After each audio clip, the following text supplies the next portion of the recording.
الحمد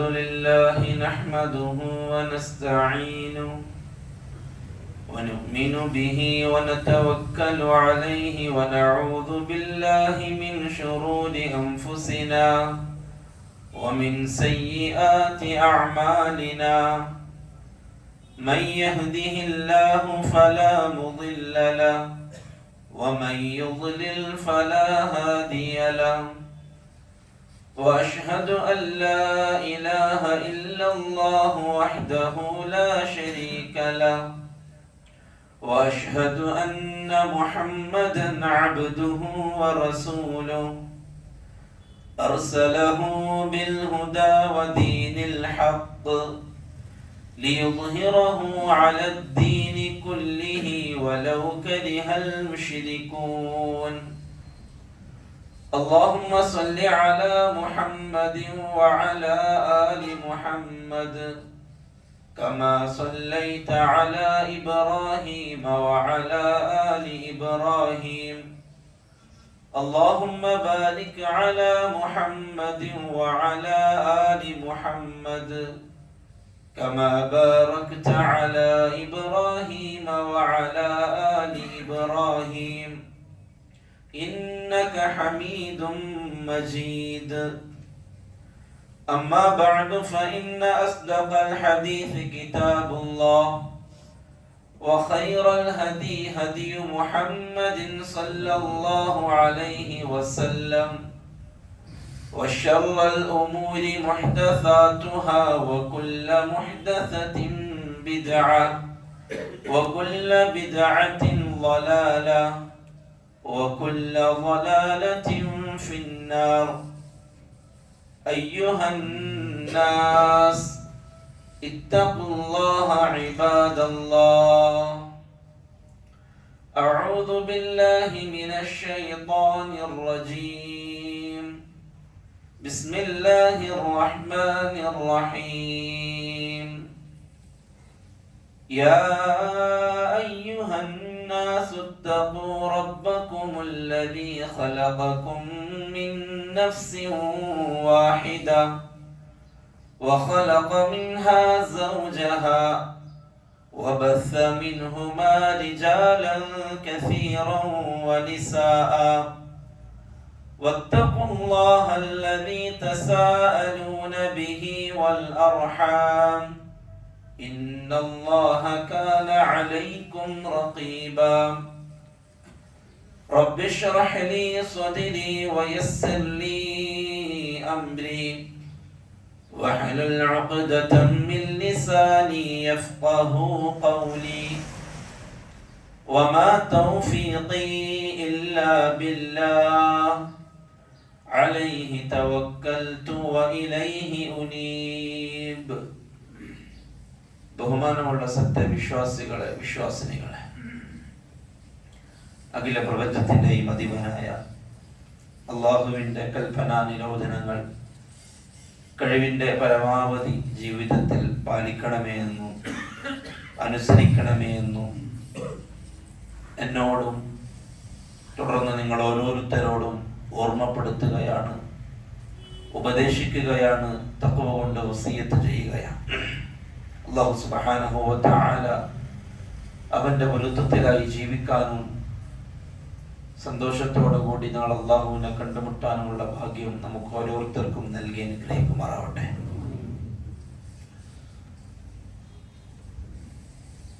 അല്ലാഹു സുബ്ഹാനഹു വ തആല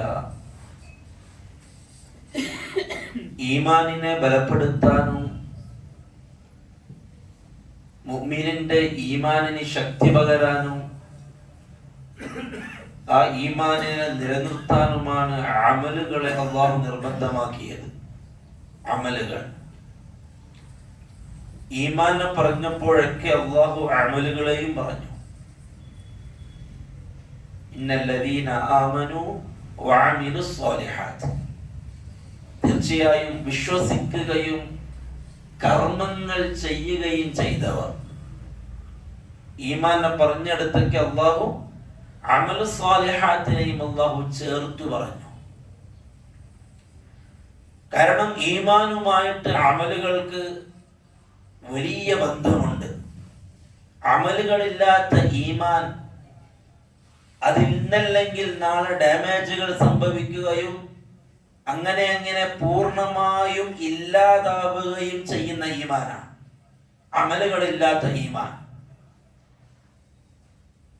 അള്ളാഹുവിനെ വിശ്വസിക്കുകയും ആഖിറത്തിൽ വിശ്വസിക്കുകയും മരണത്തിന് ശേഷമുള്ള ഒരു ജീവിതത്തിൽ വിശ്വസിക്കുകയും ചെയ്യുന്ന ഒരു മുസ്ലിം, ആ മുസ്ലിം അവൻ അമലുകളിൽ സജ്ജമായിട്ടില്ല എങ്കിൽ അവന്റെ വിശ്വാസത്തിൽ ശക്തമായ മുറിവുകൾ സംഭവിക്കുകയും അത് ക്രമേണ അത് നശിച്ച് ഇല്ലാതാവുകയും ചെയ്യും.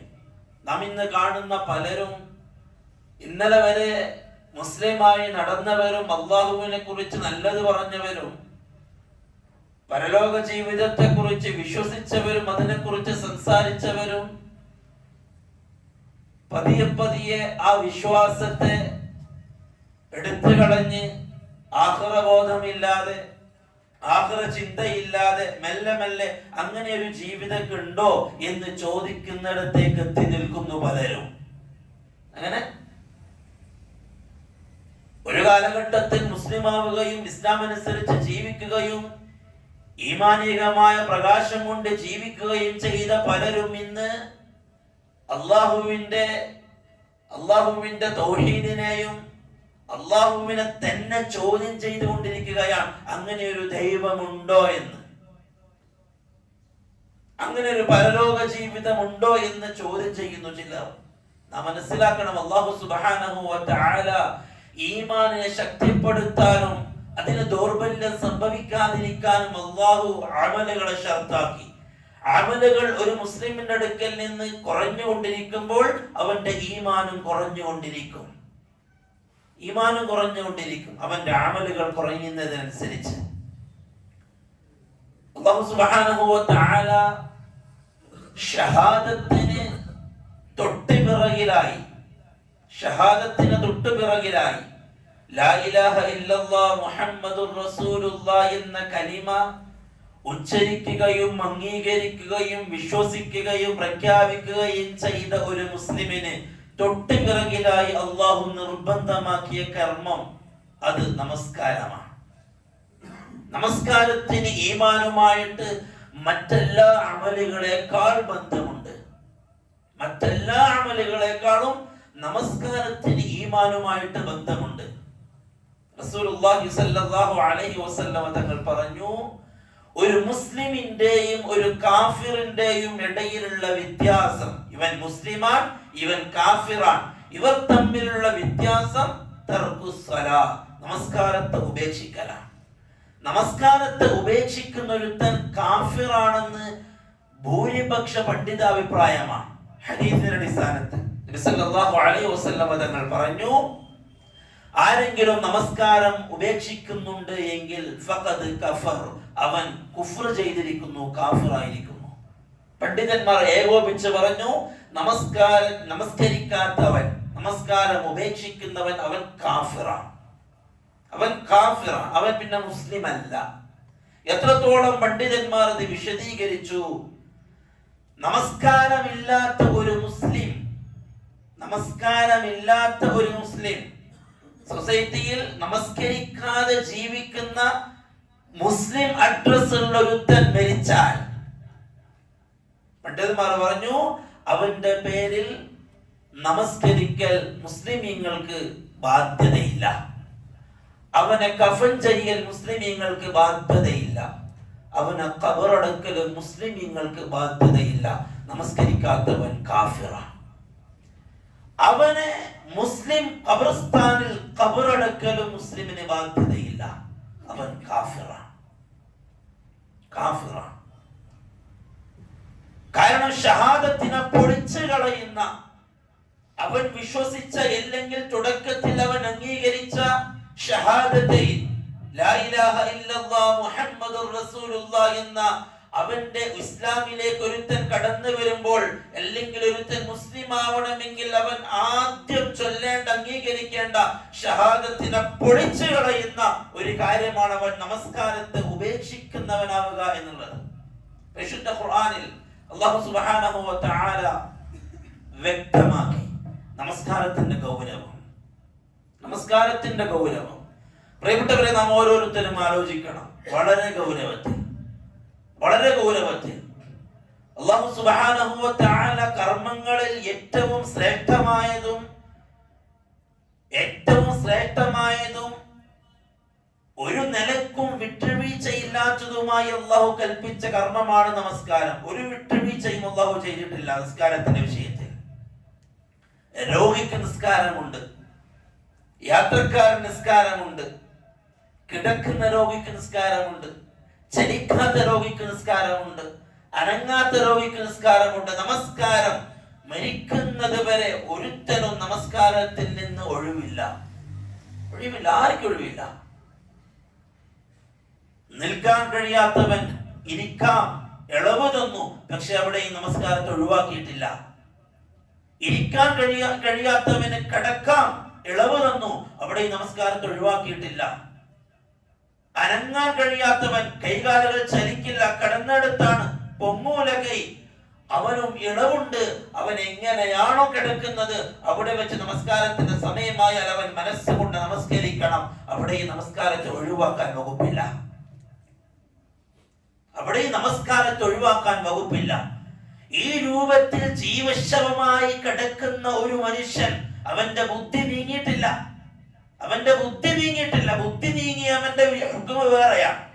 ഭ്രാന്തനും മജ്നൂനും അല്ലെങ്കിൽ ബുദ്ധി നീങ്ങിയവന്റെ ഹുക്മ വേറെയാണ്. ബുദ്ധി നീങ്ങാത്ത, നമസ്കരിക്കാൻ അനങ്ങാൻ കഴിയാതെ ബെഡിൽ കിടക്കുന്ന ഒരുത്തൻ, അവന് നമസ്കാരത്തിന് ഒഴിവില്ല. പ്രിയപ്പെട്ടവരെ, അങ്ങനെയാണ് എങ്കിൽ നടക്കാനും ഓടാനും ചാടാനും കഴിയുന്ന നമ്മുടെ വിഷയം എന്താണ്? നമ്മുടെ വിഷയത്തിൽ എന്താണ് നമസ്കാരത്തിന്റെ ഹുക്മ? അല്ലാഹു സുബ്ഹാനഹു വ തആല സൂറത്തുൽ മാഇൻ തുടങ്ങുകയാണ്. അറഅയ്തല്ലദീ യുകല്ലിബു ബിദ്ദീൻ. ചെറിയ സൂറത്ത് നമുക്കൊക്കെ അറിയാം, നമ്മൾ ഓതിപ്പോയി. അറഅയ്തല്ലദീ യുകല്ലിബു ബിദ്ദീൻ. നബിയെ, പരലോകത്തെ കളവാക്കിയവനെ താങ്കൾ കണ്ടുവോ?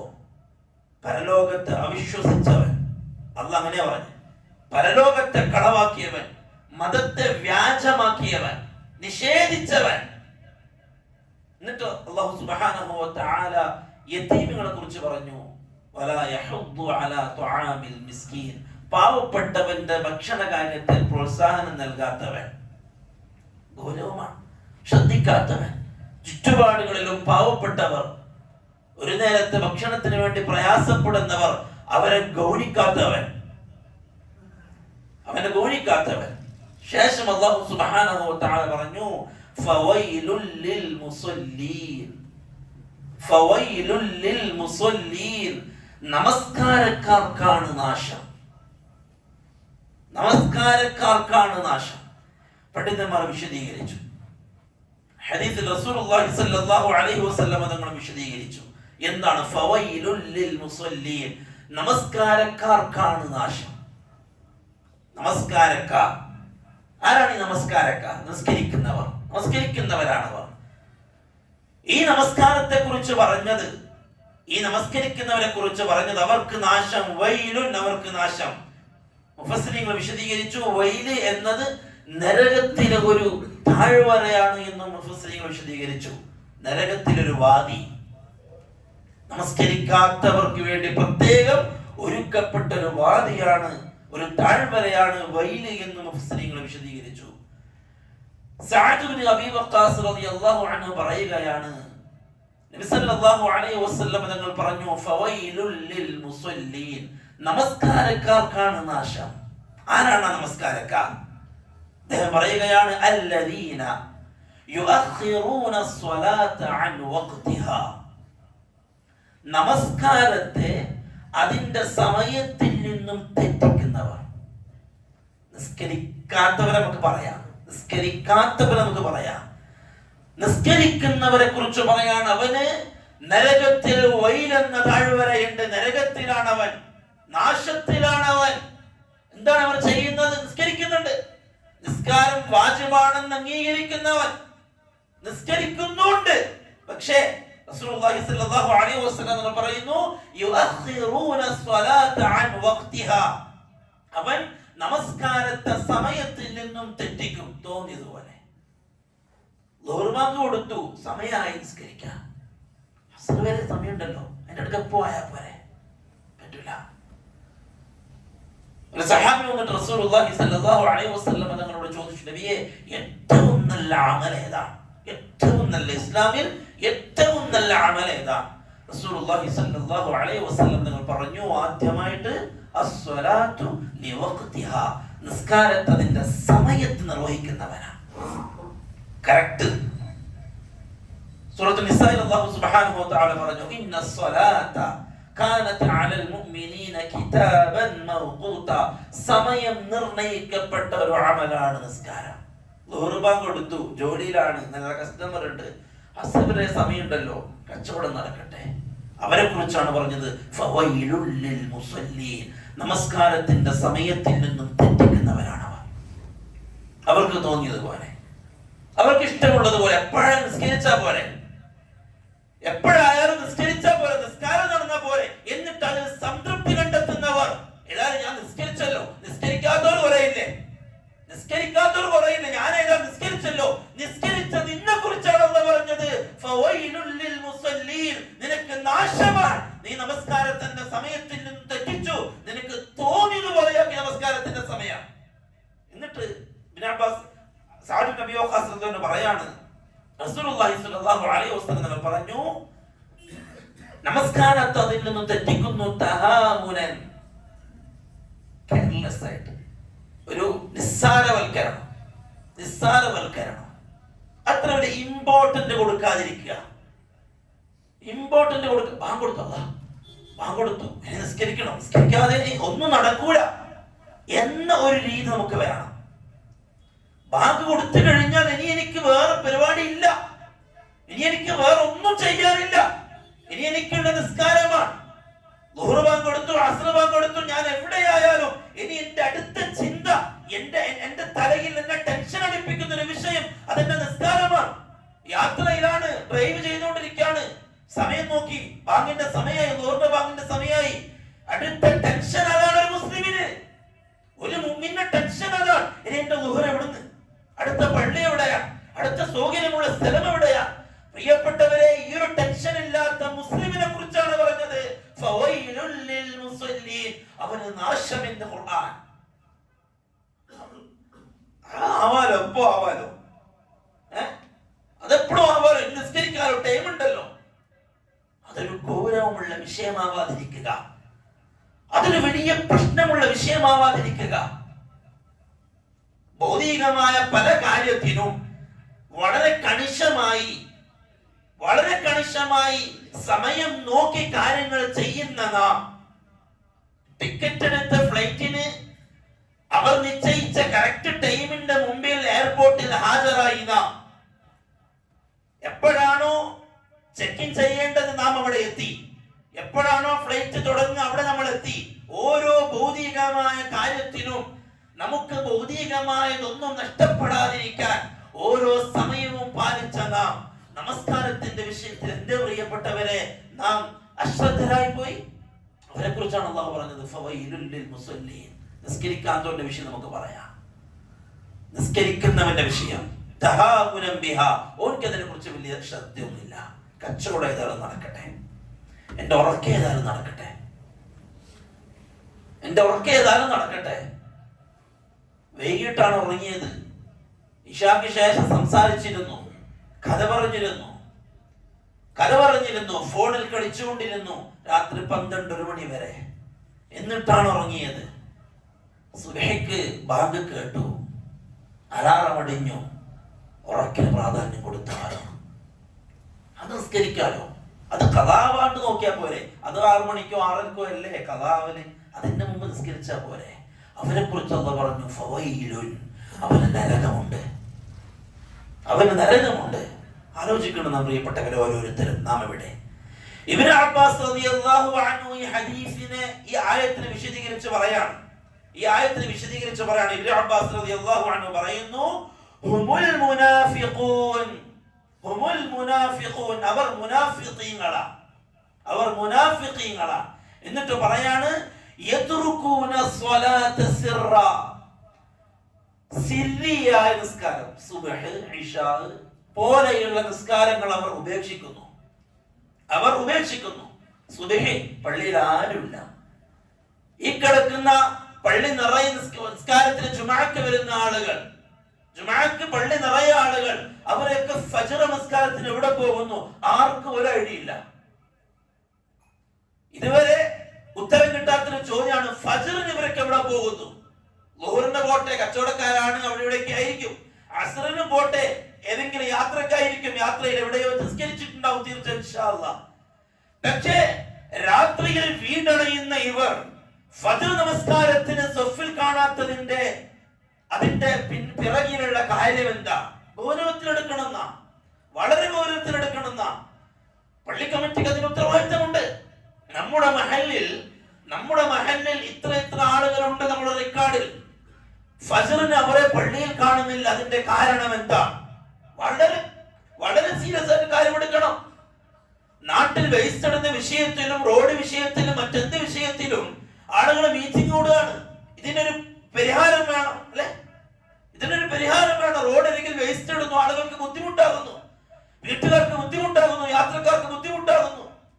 വണ്ടി പാർക്ക് ചെയ്യുന്ന വിഷയത്തിൽ വളരെ ഗൗരവം. അവിടെ ഇവിടെ പാർക്ക് ചെയ്താൽ ശരിയാവില്ല, ആളുകൾക്ക് പോവേണ്ടതാണ്. കടയുടമകൾക്ക് കസ്റ്റമർ വരേണ്ട ആവശ്യമുണ്ട്. അതുകൊണ്ട് പാർക്കിംഗ് വളരെ കർശനമായിട്ട് ശ്രദ്ധിച്ചോളണം. തീരുമാനം വരുന്നു ഗവൺമെന്റിന്റെ ഭാഗത്ത് നിന്ന്, തീരുമാനം വരുന്നു നാട്ടുകാരുടെ ഭാഗത്ത് നിന്ന്, തീരുമാനം വരുന്നു കട ഉടമകളുടെ ഭാഗത്ത് നിന്ന്. വളരെ കർശനമായി നിയന്ത്രിച്ചു. പാർക്കിംഗ് എല്ലാവരും ശ്രദ്ധിക്കണം. ഫജ്ർ നിസ്കാരത്തിന് പള്ളിയിൽ ആളില്ല, എവിടെ പോയി? ആർക്കും അതിനെക്കുറിച്ച് ചർച്ചയില്ല. റിക്കാർഡിൽ പള്ളി മഹല്ലിൽ റിക്കാർഡ് ചെയ്ത പേരുകൾ, വീടുകൾ, അത് 40, 50, 60 ഉണ്ട്. എവിടെയാണ് ഇവരൊക്കെ താമസിക്കുന്നത് എന്ന് ഓരോരുത്തർക്കും ബോധ്യമുണ്ട്. വാഹന സൗകര്യമുള്ളവരാണ് പലരും. എന്നിട്ടും ഫജ്ർ നമസ്കരിക്കാൻ സുബ്ഹിക്ക് പള്ളിയിൽ ആളില്ല. എവിടെ പോകുന്നു ഇവർ? വളരെ ശക്തമായ ഒരു മീറ്റിംഗ് നടക്കണം. പേരുകൾ നോട്ട് ചെയ്യണം. ആ സഹോദരനെ പോയി കാണണം. എന്തു പറ്റി നിനക്ക്? നീ വലിയ ശർറിലാണ്, നീ വലിയ അപകടത്തിലാണുള്ളത്. നിന്നെ പള്ളിയിൽ കാണാനില്ല. ജോലിക്ക് വെച്ച ആള് ജോലിയിൽ ലീവ് എടുത്തുകൊണ്ടിരിക്കുമ്പം കടന്റെ മുതലാളി വാണിംഗ് ചെയ്യും, നോക്കിയേ നിന്റെ ശമ്പളം കട്ടാവും. അങ്ങനെ കട്ടായി അവസാനം നിന്റെ ജോലി തന്നെ പോകും. പിന്നെ വീട്ടിലിരിക്കേണ്ടി വരും. ആ വാണിംഗ് പേടിച്ചിട്ട് കറക്റ്റ് വരികയാണ് കടയിലേക്ക്. പ്രിയപ്പെട്ടവരെ, സുബ്ഹ് നമസ്കാരത്തിന് പള്ളിയിൽ എവിടെ പോകുന്നു? ഇരിക്കുന്ന ജനസമൂഹം മുഴുവനും എവിടെ പോകുന്നു? ഉറക്കിലാണ്. ഓരോരുത്തരും ആരെയും കുറിച്ച് പറയണ്ട, അവനവനെ കുറിച്ച് പറ. ഞാൻ എവിടെ സുബ്ഹിന്റെ സമയത്ത്? എനിക്ക് പള്ളിയിൽ നമസ്കരിക്കാൻ സഫിലെത്താൻ എനിക്ക് എന്താണ് പ്രയാസം? രാത്രി മുഴുവനും ഫോണിൽ കളിച്ചിരുന്ന് എനിക്ക് സുബ്ഹ് നഷ്ടപ്പെട്ടെങ്കിൽ ഇബ്നു അബ്ബാസ് റളിയല്ലാഹു അൻഹു പറഞ്ഞു, ഹുമുൽ മുനാഫിഖൂൻ, അവർ മുനാഫിഖീങ്ങളാണ്. എന്നിട്ട് പറയാണ്, യത്റുകൂന സ്വലാത സിർറ, അവൻ സിർറിയായ നിസ്കാരം ഉപേക്ഷിക്കും. അതൊന്നും വലിയ ഗൗരവം കൊടുക്കൂല. പണിയൊക്കെ കഴിഞ്ഞ് ക്ഷീണിച്ച് നേരെ പോയി ഉറക്കുക, ഇശാ ക്ലോസ്. സുബ്ഹി നിസ്കരിച്ചോ ആവോ? ആർക്കും അറിയില്ല. എന്നാ ജുമുഅക്കുണ്ടാവും. കാരണം ജുമുഅക്കാണ് എല്ലാവരും ഒത്തൊരുമിക്കുക. ഇബ്നു അബ്ബാസ് റളിയല്ലാഹു പറയാണ്, ആളുകൾ കാണുന്നിടത്ത് അവൻ നിസ്കരിക്കാനുണ്ടാവും. യുസല്ലൂനൽ അലാനിയ, എല്ലാവരും കാണുന്നിടത്തുള്ള അല്ലെങ്കിൽ ആ രൂപത്തിലുള്ള സമയത്തുള്ള നിസ്കാരത്തിൽ അവൻ ഉണ്ടാവും എല്ലാവരുടെ കൂട്ടത്തിലും. പക്ഷേ മറ്റു സമയങ്ങൾ നിസ്കാരത്തിൽ അവൻ നിസ്കരിക്കുന്നവനല്ല, അവൻ നിസ്കാരം പള്ളിയിൽ വരുന്നവനല്ല. യുസല്ലൂനൽ അലാനിയ. എന്നിട്ട് പറയാണ്, വഇദാ ഖാമു, ഇനി അവൻ നിസ്കരിക്കാൻ നിന്നാൽ. പ്രിയപ്പെട്ടവരെ, ഞാൻ അടങ്ങുന്നവർ ആലോചിക്കേണ്ട വിഷയമാണിത്. ഞാൻ അടങ്ങുന്നവർ എന്നിട്ട് പറയാണ് ഇദാ ഖാമു ഇലസ്വലാ, ഇനി ഒന്ന് നിസ്കരിക്കാൻ നിന്നാൽ, പള്ളിയിലൊന്നും നിസ്കരിക്കാൻ നിന്നാൽ, ഖാമു കുസാല, അശ്രദ്ധരാണ്, കൈ കെട്ടിട്ട്. ഇമാം ഓതുന്നുണ്ടോ? എന്താ ഓതുന്നത്? എവിടെയാണുള്ളത്? ഒരു ബോധവുമില്ല, ഒരു ബോധവുമില്ലാത്ത മുനാഫിഖീങ്ങളാണവർ, മുനാഫിഖീങ്ങളാണവർ. ഖാമു കുസാല, ഖുർആനാണ്, ആയത്താണ്. ഇദാ ഖാമു ലിസ്സലാത്തി ഖാമു കുസാല വലാ യദ്കുറൂനല്ലാഹ ഇല്ലാ ഖലീല. ആ നിസ്കാരത്തിൽ അവർ അല്ലാഹുവിനെ കുറച്ചേ ഓർക്കുള്ളൂ. മുനാഫിഖീങ്ങളെ കുറിച്ച് പറഞ്ഞതാ, കുറച്ചേ ഓർക്കുള്ളൂ. അപ്പൊ തീരെ ഓർക്കാത്തവൻ എന്ത് പറയണം? കൈ കെട്ടിയിട്ട് ഇമാമിന്റെ കൂടെ ആയതുകൊണ്ട് സ്വിച്ച് ഇട്ടതുപോലെ സലാം വീട്ടൽ വരെ നമ്മൾ പോയി. അതിന്റെ ഇടയിൽ എന്ത് സംഭവിച്ചു എന്നുള്ളത് ഒരു ധാരണയില്ല. കാരണം ഇമാമിന്റെ കൂടെ ആയതുകൊണ്ട് സലാമിലെത്തി. കാരണം ഇമാം സലാം വീട്ടിയപ്പോഴാ എന്റെ നിസ്കാരം കഴിഞ്ഞു, ഇമാം അതിന്റെ ഇടയിൽ എന്തൊക്കെ സംഭവിച്ചത് എന്ന് ഒരു ബോധമില്ലാത്തവർ, അവരെ കുറിച്ചാണ് പറഞ്ഞത്. ഫവൈലുൽ ലിൽ മുസല്ലീൻ, നമസ്കാരക്കാർക്കാണ് നാശം. ഇബ്നു അബ്ബാസ് റളിയല്ലാഹു അൻഹു പറഞ്ഞു, ഇവരാണ് അല്ലാഹു നാശം എന്ന് പറഞ്ഞവർ. നാശം എന്ന് പറഞ്ഞവർ നിസ്കാരം അശ്രദ്ധമായി കാണുന്നവർ. നിസ്കരിച്ചാൽ തന്നെ ആ നിസ്കാരത്തിൽ ബോധമില്ലാതെ, മനസ്സാന്നിധ്യമില്ലാതെ നിസ്കരിക്കുന്നവർ കൈകെട്ടുന്നു, സലാം വിട്ടുന്നു. അതിന്റെ ഇടയിൽ എന്തു ചെയ്യുന്നു എന്നൊരു ധാരണയില്ല. നാം ആലോചിക്കും, എന്റെ നിസ്കാരം എങ്ങനെ? ഈ ഫവൈലുൽ ലിൽ മുസല്ലീൻ എന്ന് പറഞ്ഞ കൂട്ടത്തിൽ ഞാൻ പെട്ടോ ഇല്ലേ? ആലോചിക്കും പ്രിയപ്പെട്ടവരെ, ആലോചിക്കും. അത്ര പ്രധാനപ്പെട്ട ഒരു കർമ്മമാണ് നമസ്കാരം, അത്ര പ്രധാനപ്പെട്ട ഒരു കർമ്മം. റസൂലുള്ളാഹി സ്വല്ലല്ലാഹു അലൈഹി വസല്ലം തങ്ങൾ പറഞ്ഞു, ഗൗരവം മനസ്സിലാക്കാൻ. ഒരു നാട്ടിൽ നമ്മൾ ചിലപ്പോൾ പ്രമാണിയായിരിക്കും, നാട്ടിലെല്ലാം കൊണ്ടും നമ്മൾ ആളുകൾക്ക് മുമ്പിൽ സ്വീകാര്യനായിരിക്കും. പ്രിയപ്പെട്ടവരെ, നമസ്കരിക്കാത്തവരും നമസ്കാരത്തിൽ ശ്രദ്ധയില്ലാത്തവനും ഇസ്ലാമിന്റെ കണ്ണിൽ കാഫിറാണ്. അവന് പിന്നെ വിലയില്ല. അവന് എന്ത് ചെയ്താലും ശരി, എന്ത് നന്മ ചെയ്താലും ശരി, നമസ്കാരത്തിന്റെ വിഷയത്തിൽ ഗൗനിക്കാത്തവൻ, നമസ്കാരത്തിന്റെ വക്തിൽ പള്ളിയിലെത്താത്തവൻ, നമസ്കരിക്കാൻ സ്വഫിലെത്താത്തവൻ, അവന്റെ ഹുക്മ കാഫിറാണ്. ഇനി അവൻ നിസ്കരിക്കുന്നുണ്ട്, അവന്റെ സൗകര്യം പോലെ കച്ചവടക്കാരൊക്കെ തീർന്ന് ആളുകൾക്കൊക്കെ സാധനം കൊടുത്തു കൊടുത്ത് എല്ലാം കഴിഞ്ഞ് അവന്റെ സൗകര്യം പോലെ ളുഹർ അങ്ങ് അസ്റിനോടടുത്ത് എന്നിട്ട് ളുഹർ നിസ്കരിക്കുക, അതിന്റെ കൂടെ അസ്റും അനുസ്കരിക്കുന്നവരുണ്ട്. സ്ത്രീകളുണ്ട് വീട്ടിൽ പണി. എന്ത് പണി? ആർക്ക്? നമസ്കാരത്തിൽ ഉപേക്ഷിച്ചിട്ട് പ്രിയപ്പെട്ടവരെ, നമുക്കെന്ത് കച്ചവടമാണ്, നമുക്കെന്ത് ബിസിനസ്സാണ്? അല്ലാഹുവിനെ വിശ്വസിക്കും. അതുകൊണ്ടാണ് പരലോകത്ത് അവിശ്വസിച്ചവൻ, ഞാൻ കച്ചവടം ചെയ്തിട്ട് വേണം എനിക്ക് ലാഭം കിട്ടാൻ, ഈ കസ്റ്റമറെയൊക്കെ ഒഴിവാക്കി ഞാൻ കടയും പൂട്ടിയിട്ട് നിസ്കാരം എന്ന് പറഞ്ഞ് പള്ളിയിൽ പോയാ എനിക്ക് എങ്ങനെ എന്റെ ബിസിനസ് വിജയിക്കാം എന്ന് ചിന്തിച്ചവൻ, അവൻ ആഖിറത്തെ നിഷേധിച്ചവനാ, അവൻ അല്ലാഹുവിനെ നിഷേധിച്ചവനാ. അവന്റെ മിടുക്ക് കൊണ്ടാണ് അവന്റെ കച്ചവടത്തിൽ ബിസിനസ് ലാഭം ഉണ്ടാകുന്നത് എന്ന് വിശ്വസിച്ചവൻ, അവൻ രാവിലെ കട തുറന്നത് കൊണ്ട് മാത്രമാണ് അവന്റെ കച്ചവടത്തിലേക്ക് ആള് വന്നത് എന്ന് വിശ്വസിച്ചവൻ, അവന്റെ കടന്റെ ബോർഡ് കണ്ടിട്ടാണ് ആളുകളൊക്കെ അവന്റെ കടന്റെ മുന്നിലെത്തുന്നത് എന്ന് വിശ്വസിച്ചവൻ, അവൻ ആഖിറത്തെ അവിശ്വസിച്ചവനാ, അവൻ അല്ലാഹുവിനെ അവിശ്വസിച്ചവനാ. അവന് ലാഭം കൊടുക്കുന്നവൻ അല്ലാഹുവാണ്, അവന് റിസ്ക് കൊടുക്കുന്നവൻ അല്ലാഹുവാണ്. അവൻ വീട്ടിലിരുന്നാലും അവന് റിസ്ക് കൊടുക്കാൻ തീരുമാനിച്ചാൽ അവൻ അല്ലാഹു റിസ്ക് കൊടുക്കും. അവൻ കടയിട്ടത് ടൗണിന്റെ മധ്യത്തിലാണ്, ആളുകളെ കണ്ണെത്തുന്നെടുത്താൻ വളരെ ഗംഭീരമായിട്ട് ലക്ഷങ്ങൾ പണിമുടക്കി, ലക്ഷങ്ങൾ ചെലവാക്കി അവൻ വളരെ ഗംഭീരമായിട്ടാണ് ഷോപ്പ് നടത്തുന്നത്. എന്നാൽ അല്ലാഹു അവന്റെ കാര്യത്തിൽ അവന്റെ റിസ്ക് മുട്ടിക്കാനാണ് അല്ലാഹു തീരുമാനിച്ചത് എങ്കിൽ ഒരാളും അവന്റെ കടയിലേക്ക് കയറൂല എന്ന് വിശ്വസിക്കേണ്ടവരല്ലേ പ്രിയപ്പെട്ടവർ നമ്മൾ? അല്ലേ? ചിലർക്ക് നമ്മൾ പറയല്ലേ, നല്ല സ്ഥലത്താണ് കടയുള്ളത്, പക്ഷെ കച്ചവടമില്ല. എന്ത് പറ്റി? പിന്നെ നമസ്കാരം ഒഴിവാക്കിയിട്ട് കച്ചവടത്തിനിരുന്നവൻ, നമസ്കാരം ഒഴിവാക്കിയിട്ട് രാത്രി മുഴുവനും ബിസിനസിന്റെ കാര്യം ചിന്തിച്ചിട്ട് സുബഹി കളാക്കിയവൻ, സുബഹി നമസ്കാരം ഒഴിവാക്കിയവൻ, രാവിലെ മുതൽ വൈകുന്നേരം വരെ കച്ചവടത്തിന്റെ പേരും പറഞ്ഞ് അധ്വാനിച്ച് ഇശാ നമസ്കരിക്കാതെ കടന്നുറങ്ങിയവൻ, അവനെന്ത് ദുനിയാവ്, അവനെന്ത് ആഖിറം, അവനെ കുറിച്ചാണ് പറഞ്ഞത്. മതത്തെ വ്യാജമാക്കിയവൻ, പരലോകത്തിലെ അവിശ്വസിച്ചവരെ നബിയെ താങ്കൾ കണ്ടോ? ഫവൈലുൽ ലിൽ മുസല്ലീൻ, നമസ്കരിക്കുന്നവർക്കാണ് നാശം. ആലോചിക്കും, എത്ര പേര് നല്ല മുസ്ലിം ഉണ്ട് നമ്മുടെ കൂട്ടത്തിൽ?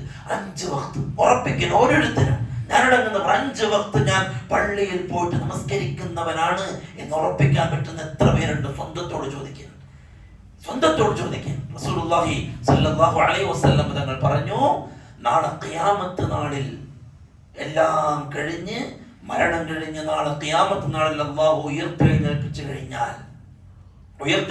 കഴിഞ്ഞാൽ ആദ്യമായിട്ട് അല്ലാഹു ചോദിക്കുന്ന ചോദ്യം, വിചാരണക്ക് കാത്തിരുന്ന് മടുത്ത് അവസാനം അല്ലാഹുവിന്റെ റസൂലിന്റെ ശുപാർശ അല്ലാഹുവിനോട് എങ്ങനെയെങ്കിലും ഹിസാബ് തുടങ്ങല്ലാഹുവേ. അങ്ങനെ അല്ലാഹു ഹിസാബ് തുടങ്ങും. അവ്വലു മാ യുഹാസബുൽ അബ്ദു യൗമൽ ഖിയാമ, ഖിയാമത്ത് നാളിൽ ഒരു അടിമയോട് ആദ്യം ചോദിക്കുന്ന ചോദ്യം അൻ സ്വലാ, നമസ്കാരത്തെ കുറിച്ചാണ്. റസൂലുള്ളാഹി സ്വല്ലല്ലാഹു അലൈഹി വസല്ലം തങ്ങൾ പറഞ്ഞു, ആ നമസ്കാരം ആരുടേതെങ്കിലും പെർഫെക്റ്റ് ആണ് എങ്കിൽ, ഖദ് അഫ്ലഹ്, അവൻ വിജയിച്ചു. പിന്നെ അവന്റെ കാര്യം കൂടുതൽ ബേജാറാകേണ്ട കാര്യമില്ല. ആദ്യത്തെ ചോദ്യം അവന്റെ നമസ്കാരത്തെ കുറിച്ചാണ്. ആ നമസ്കാരം എങ്ങാനും അവന്റെ റിക്കാർഡിൽ പെർഫെക്റ്റ് ആണ് എങ്കിൽ, 5 വക്ത് നമസ്കരിക്കാൻ അവൻ പള്ളിയിൽ വന്ന് കറക്റ്റായിട്ട് നമസ്കരിച്ചിട്ടുണ്ട് എങ്കിൽ റസൂലുള്ളാഹി സ്വല്ലല്ലാഹു അലൈഹി വസല്ലം പറഞ്ഞു, ഖദ് അഫ്ലഹ വഅൻജഹ, അവൻ വിജയിച്ചു. ഇനി അവന്റെ കാര്യം വലിയ പ്രയാസത്തിൽ ഉണ്ടാവില്ല അല്ലേ? ആദ്യത്തെ ചോദ്യത്തിന്റെ ഇന്റർവ്യൂവിൽ ആദ്യത്തെ ചോദ്യത്തിൽ തന്നെ നല്ല കോൺഫിഡന്റ് ഉത്തരം പറയാൻ പറ്റി. ധൈര്യം വന്നു. ചോദിച്ച ആൾക്ക് മാഷാ അല്ലാഹ് ഞാൻ ഉഷാറാണ്. അതേ പ്രിയപ്പെട്ടവരെ, നാളെ ഖിയാമത്ത് നാളിൽ ആദ്യത്തെ ചോദ്യം 5 വക്ത് നിസ്കാരത്തെ കുറിച്ചാണ്. അത് നമസ്കരിക്കാത്തവൻ, അത് ശരിയല്ലാത്തവൻ, അവന്റെ കാര്യം അപകടത്തിലും തീരാ കഷ്ടത്തിലുമാണെന്ന് റസൂലുള്ളാഹി സ്വല്ലല്ലാഹു അലൈഹി വസല്ലം. ശ്രദ്ധിക്കുക, 5 വക്ത് നിസ്കാരം നിങ്ങൾ വെറുതെ ആവശ്യമില്ലാത്ത സുന്നത്തും അതും ഇതൊക്കെ ചെയ്യൽ രണ്ടാമതാവട്ടെ. ഓരോരുത്തരും 5 വക്ത് നിസ്കാരം എന്റേത് പെർഫെക്റ്റ് ആണോ എന്ന് ഓരോരുത്തരും ചിന്തിക്കും. എല്ലാ പണിയും ഒഴിവാക്കിയിട്ട് കറക്റ്റ് പള്ളിയിൽ വരും. തൊട്ട മധ്യത്തിലാണ് പള്ളിയുള്ളത്. ഇതിനേക്കാൾ വലിയ ഖൈർ നിങ്ങൾക്ക് കിട്ടാനില്ല. കറക്റ്റ് പിന്നെ പള്ളിയിലേക്ക് കസ്റ്റമർ ഉണ്ട്, ഒന്ന് വെയിറ്റ് ചെയ്യും, ഒരു 10 മിനിറ്റ് നമസ്കരിച്ചിട്ട് വരാം, ഇനി ധൃതിയുണ്ടോ പൊയ്ക്കോളി, എനിക്കുള്ളത് എന്റെ അള്ളാഹു തരും എന്ന് പറയേണ്ടവരാണ് നമ്മള്. കുറെ ആളുണ്ട്, ഇവരൊക്കെ ഒഴിവാക്കിയ അത് ഈമാനുള്ള ഒരു ചിന്തയല്ല. ഇവരൊക്കെ ഒഴിവാക്കിയിട്ട് ഞാൻ പോയി കഴിഞ്ഞാൽ എന്റെ ഇത്രയാള് ലാഭം, എന്റെ ഇത്രയാളുടെ എന്റെ വരുമാനം ഇല്ല, എനിക്ക് എന്റെ അള്ളാഹു തരും, അതുകൊണ്ട് കാത്തിരിക്കാൻ ഞാനിപ്പം വരാം. ഇനി വേറെ എന്തെങ്കിലും വകുപ്പുണ്ടോ ആയിക്കോളെ, എന്റെ ആഖിറം, എനിക്ക് നിസ്കാരം പ്രധാനമാണ്, ആ നിസ്കാരം കഴിഞ്ഞിട്ട് ഞാൻ വരാം എന്ന് പറയാൻ നമുക്ക് പറ്റണം. നമസ്കരിക്കാൻ പറ്റാത്ത രൂപത്തിലാണ് എന്റെ ജോലി, മുതലാളി നമസ്കരിക്കാൻ വിടുന്നില്ല, ആ ജോലി ഒഴിവാക്കലാണ് നിന്റെ വിജയം. അല്ലെങ്കിൽ നമസ്കരിക്കാനുള്ള വഴി നീ കണ്ടെത്തണം. അല്ലാഹു സുബ്ഹാനഹു വ തആല കാര്യം മനസ്സിലാക്കാനുള്ള തൗഫീഖ് നസീബാക്കട്ടെ.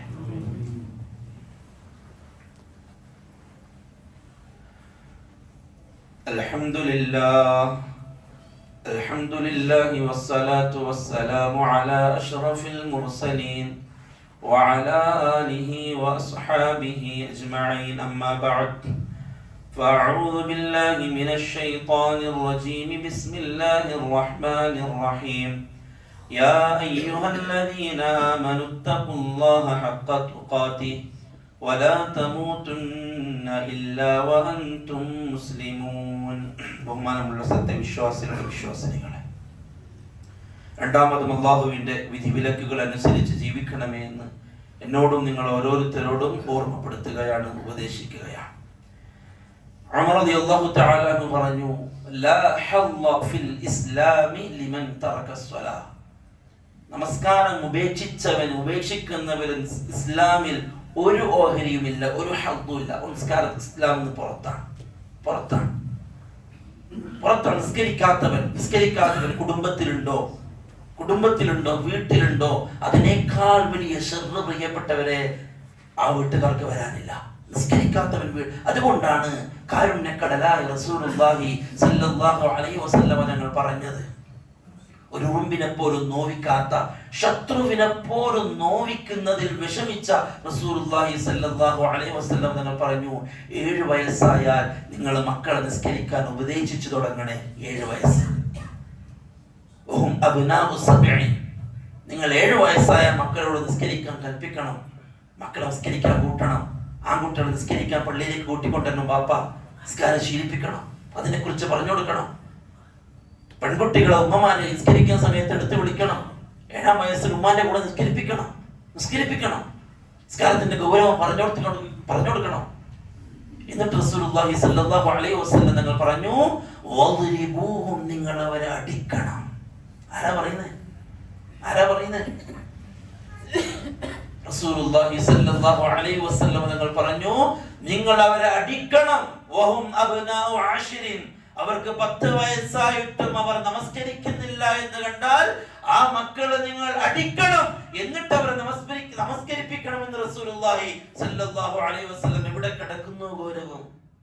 10 വയസ്സുള്ള മോനെ അടിക്കണം നല്ലോണം. എന്തിന്? ഓൻ നിസ്കരിച്ചിട്ടില്ല. വേറെ ഒന്നിനെ കുറിച്ച് അത് പറഞ്ഞിട്ടില്ല. ഓനെ എന്ത് ചെയ്താലും ഓനെ അടിക്കണമെന്ന് ഒരു ഹദീസിലും ഒരു ഖുർആൻ ആയത്തുമില്ല. അതേ സ്ഥാനത്ത് മോൻ നിസ്കരിക്കാത്തവനാണോ ഓനെ അടിച്ച് നിസ്കരിപ്പിക്കണം. മാതാപിതാക്കളുടെ ഉത്തരവാദിത്തമാണ് ആ അടി. ഓനക്ക് നിസ്കരിക്കട്ടെ. ഞാൻ പറയാറുണ്ട്, പോരാ. അല്ലാഹു റസൂൽ പറഞ്ഞു, നീ ഓനെ അടിക്കണം, അടിച്ചേ പറ്റൂ. ഓൻ നിസ്കരിക്കുന്നില്ലെങ്കിൽ നിസ്കാരത്തിന്റെ ഗൗരവമാണത്. വീട്ടിൽ നിസ്കരിക്കാത്ത മക്കളുണ്ട് എങ്കിൽ ആ മാതാപിതാക്കൾ ആ മക്കളോട് ചെയ്ത ഏറ്റവും വലിയ ക്രൂരതയാണ്. നിങ്ങൾ അവരെന്തും പഠിപ്പിച്ചു, അവർക്ക് എന്തും ചെയ്തു. എൻ്റെ മോൻ എനിക്ക് ഭയങ്കര ഇഷ്ടമാണ്, എൻ്റെ മോൾ എനിക്ക് ഭയങ്കര ഇഷ്ടമാണ്, അവർ കഴിച്ചിട്ടേ എനിക്ക് എല്ലാം ഉള്ളൂ. ആ മോനോട് നിസ്കരിക്കുന്നില്ല എങ്കിൽ നീ പറഞ്ഞത് അത് കാപട്യമാണ്, അത് സ്നേഹമല്ല. നിനക്ക് നിന്റെ മോളോട് സ്നേഹമുണ്ട് എങ്കിൽ ആ മക്കൾ 5 വക്ത് നമസ്കരിക്കുന്നുണ്ടോ എന്നുള്ള കാര്യത്തിൽ നീ ശ്രദ്ധിക്കുമായിരുന്നു. ആ മക്കൾ സുബഹ് നമസ്കരിക്കാതെ ഉറങ്ങുന്നുണ്ട് എങ്കിൽ ആ മക്കൾ ഒരിക്കലും നീ അങ്ങനെ അനുവദിക്കുമായിരുന്നില്ല.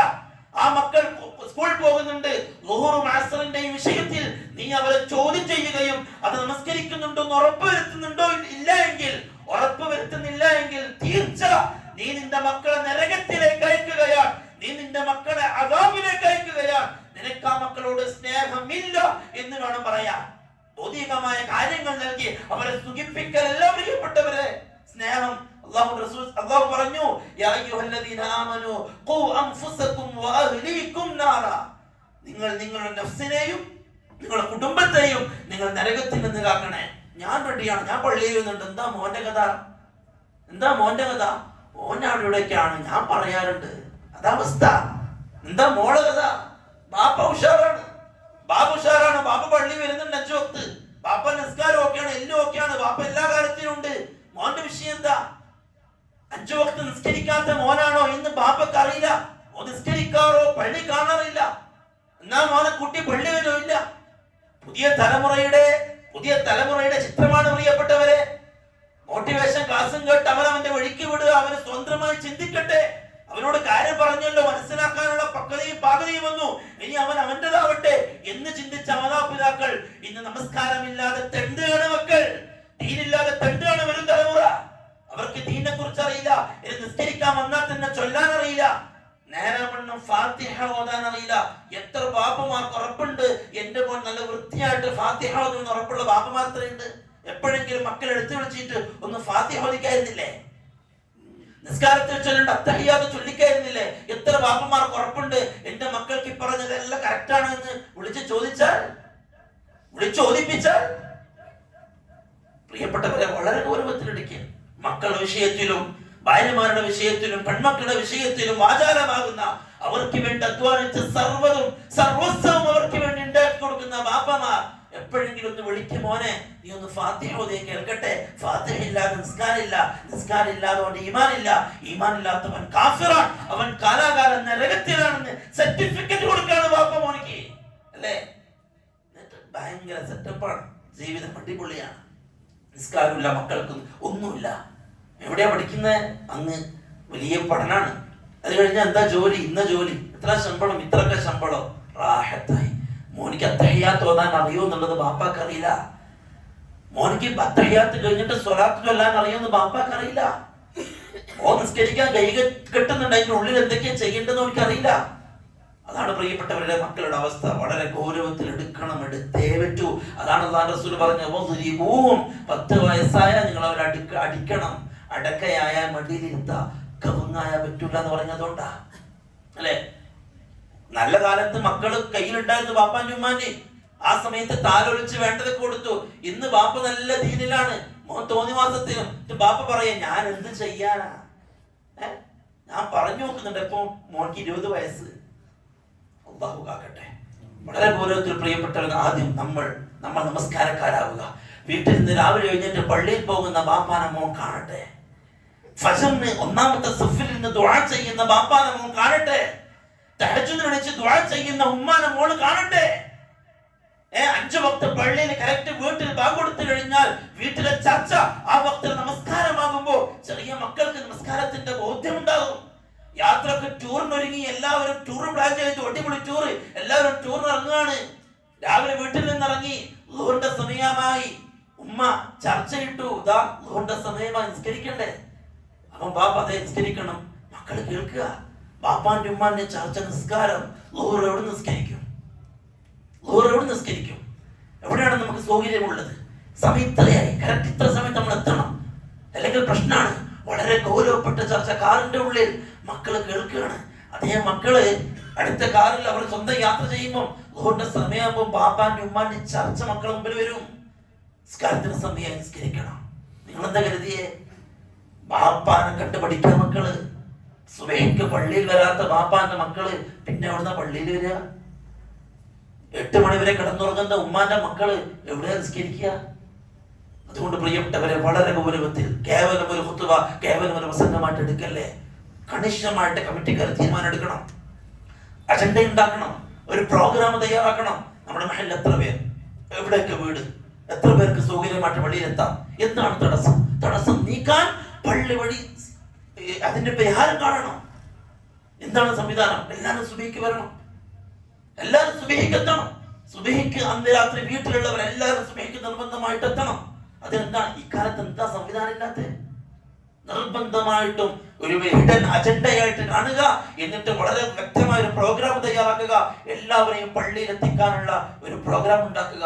എല്ലാവരും 5 വക്ത് നിസ്കരിക്കുന്നവരാണ് എന്ന് എല്ലാവരും പരസ്പരം ഉറപ്പുവരുത്തുക. നസീഹത്താണ് പരസ്പരം. ഇന്നോ നിസ്കരിക്കുന്നില്ല എങ്കിൽ എനിക്കും കൂടി ഉത്തരവാദിത്തമുണ്ടോ നിസ്കാരത്തിൽ? ഓൻ എന്റെ മുമ്പിനായ സഹോദരനാണ്. ഓൻ ഞാൻ നിസ്കരിക്കുന്നുണ്ടോ? ഓന്റെ കാര്യം നോക്കട്ടെ. ഇല്ല, ഞാൻ എന്റെ മുമ്പിനായ സഹോദരൻ, അവന്റെ നിസ്കാരത്തിൽ എനിക്കും കൂടി ഉത്തരവാദിത്തമുണ്ട്. അതുകൊണ്ട് ഓനെ നിസ്കരിപ്പിക്കണം. ഞാൻ വിളിച്ചോളാം. ഞാൻ രാവിലെ എഴുന്നിട്ട് നീ ഫോൺ ഓണാക്കി വെക്കണം, സൈലന്റ് ആക്കി ഇടരുത്, ഞാൻ വിളിക്കാം, നീ എഴുന്നേൽക്കണം. പറയാൻ പറ്റണം നമുക്ക്. വീടെടുത്താണെങ്കിൽ അടുത്ത ഫ്ലാറ്റുകാരന്റെ വാതിൽ മുട്ടണം, കോളിംഗ് ബെല്ല് അടിച്ചിട്ട് വാ, ഓന് എണീക്കട്ടെ, ഓന്റെ സുബഹി നടക്കട്ടെ. നിസ്കാരത്തെ സമയമായി, ഒരു മെസ്സേജ് പോട്ടെ, നിസ്കാരത്തെ സമയമായി, എല്ലാവരും പള്ളിയിലേക്ക് എത്തണം എന്ന്. അതാണ് പ്രോഗ്രാമുകൾ. അത് ആ രൂപത്തിൽ പദ്ധതികൾ തയ്യാറാവണം. അല്ലാഹു സുബ്ഹാനഹു വ തആല കാര്യങ്ങൾ അതിൻ്റെതായ ഗൗരവത്തിൽ മനസ്സിലാക്കാനുള്ള തൗഫീഖ് നസീബാക്കട്ടെ. ഹൃദയം അല്ലാഹു വിശാലമാക്കി തരട്ടെ. പ്രിയപ്പെട്ടവരെ, ഇതോടൊപ്പം പള്ളി നിസ്കരിക്കാനുള്ളതാണ്, പള്ളി എടുക്കുക എന്നുള്ളത് മഹത്വമുള്ളതാണ്, ഏറെ മഹത്വമുള്ളതാണ്.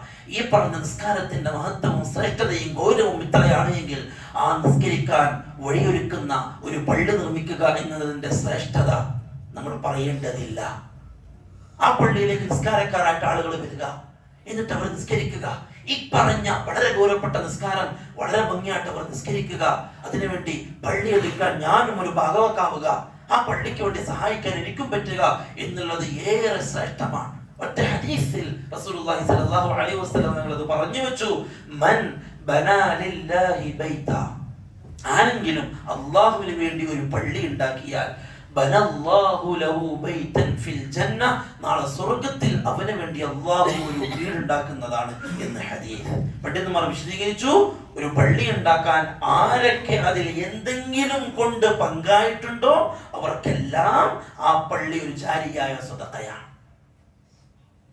ആരൊക്കെ അതിൽ എന്തെങ്കിലും കൊണ്ട് പങ്കായിട്ടുണ്ടോ അവർക്കെല്ലാം നാളാഖിറത്തിൽ അവർ പങ്കായതിനനുസരിച്ച് നാളാഖിറത്തിൽ അല്ലാഹു പ്രതിഫലം നൽകുന്നതാണ്. അല്ലാഹു സുബ്ഹാനഹു വ തആല നന്മകളിൽ പങ്കെടുക്കാൻ നമുക്ക് എല്ലാവർക്കും തൗഫീഖ് നൽകട്ടെ. നമ്മൾ ഈ അടുത്തുള്ള പ്രദേശത്ത് ഒരു പള്ളിയുമായി ബന്ധപ്പെട്ടുള്ള കണക്ഷൻ ഉണ്ട്. ഞാൻ ഈ ഖുതുബയിൽ അത് സൂചിപ്പിക്കുന്നത് വിഷയം വലിയ ഗൗരവമുള്ളതായത് കൊണ്ട് തന്നെയാണ്. നന്മയിൽ നമ്മൾ മുന്നേറുക, നന്മ ചെയ്യാൻ അവസരം കിട്ടിയാൽ അത് മുടക്കാതിരിക്കുക, എന്തെങ്കിലും കൊണ്ട് അതിലൊരു ഭാഗവാക്കാവാൻ നാം ഓരോരുത്തരും ശ്രമിക്കുക. അല്ലാഹു സുബ്ഹാനഹു വ തആല നല്ല തൗഫീഖ് നൽകി അനുഗ്രഹിക്കുമാറാവട്ടെ. നമസ്കാരക്കാരിൽ അല്ലാഹു നമ്മളെ ഉൾപ്പെടുത്തട്ടെ. നമസ്കാരം ഉപേക്ഷിക്കുന്ന വലിയ ഷർറിൽ നിന്നും അല്ലാഹു നമ്മളെ കാക്കട്ടെ. اللهم اغفر للمؤمنين والمؤمنات والمسلمين والمسلمات الأحياء منهم والأموات إنك مجيب الدعوات ويا قاضي الحاجات. اللهم أجرنا من النار، اللهم أجرنا من النار، اللهم أجرنا من النار. ربنا آتنا في الدنيا حسنة وفي الآخرة حسنة وقنا عذاب النار. ربنا تقبل منا إنك أنت السميع العليم وتب علينا إنك أنت التواب الرحيم. آمين برحمتك يا أرحم الراحمين.